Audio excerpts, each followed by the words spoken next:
Hey friends, one thing that has helped us to be a little bit healthier was considering how often we would want to make the snacks that we have.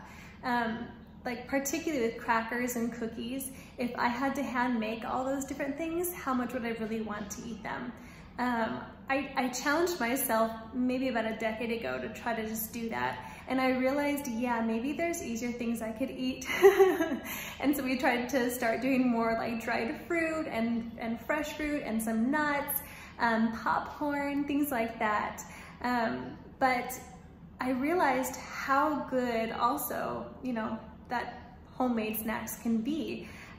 We love this wheat cracker recipe. It really doesn't take that much time, but it does help me to be more conscious of what I'm putting into my body too, seeing the ingredients go into the bowl.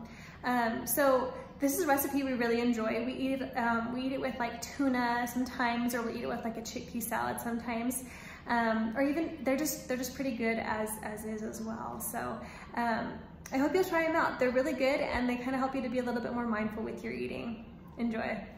First, I'm gonna add 1.5 cups of rolled oats, and then I'm gonna add 1 cup of wheat flour. And we're just gonna whiz this around really quick and then add some more ingredients. Next, I'm gonna add 1/2 teaspoon of some salt, and then I'm gonna add 1 tablespoon of flax seed. I also like to add in some chia seeds, but I don't always really measure it out. We'll go for about 1/2 tablespoon. Okay, we mixed everything up with the seeds as well, and now I'm adding 1/2 cup of water, and I'm also going to add about 1.5 tablespoons of honey.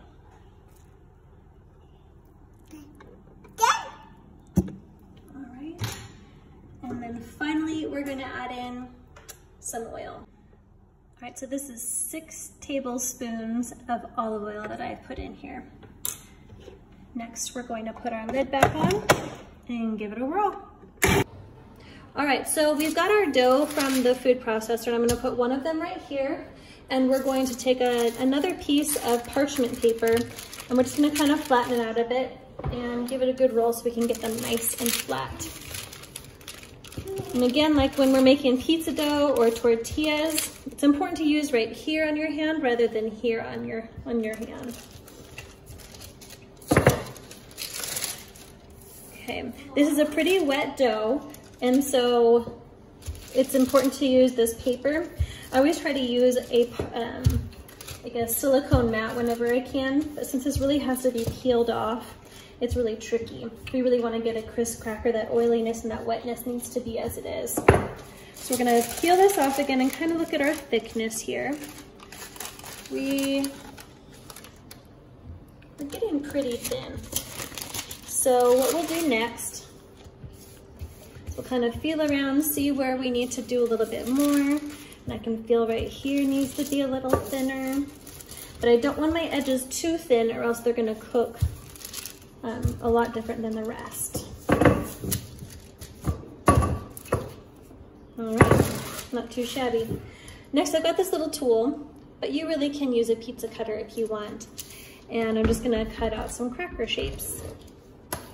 Rustic is just fine, and I'm pretty sure rustic cutting makes it taste better too.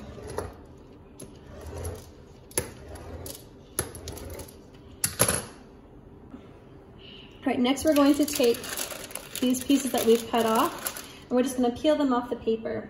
You can put them directly on as they are like this, all bunched together, but you won't be able to cook it very well because it needs to aerate a little bit better. I've done it in the past, and it'll work. It just takes a lot longer, and it doesn't provide as good of a quality of a product at the end.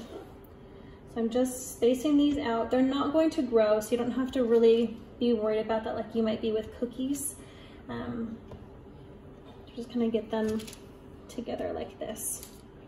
And I'm gonna put them all on the sheet, and then I'll move on to my second batch and roll those out too. I've now laid out my crackers, and at this point you can put some stuff on top if you like. I like to put on just a little bit of sea salt flakes, just to give them a little bit of that saltiness that everyone loves with some crackers. You can also put on some seeds, pumpkin seeds or sesame seeds or sunflower seeds are really, really good with these crackers. It's up to you. Some people even do like dried onion flakes, and that's really good also. Once I've got them all kind of just salted and seasoned like this, I'm doing a little bit extra salty because I really like this salty flakes sort of thing. I'm gonna stick them in the oven for at 350 for 20 minutes. All right, depending on thickness of the crackers and how hot your oven goes about in the front and the back, you may wanna keep close tabs on it. This is at about, let's see, 10 minutes. I got this crispy.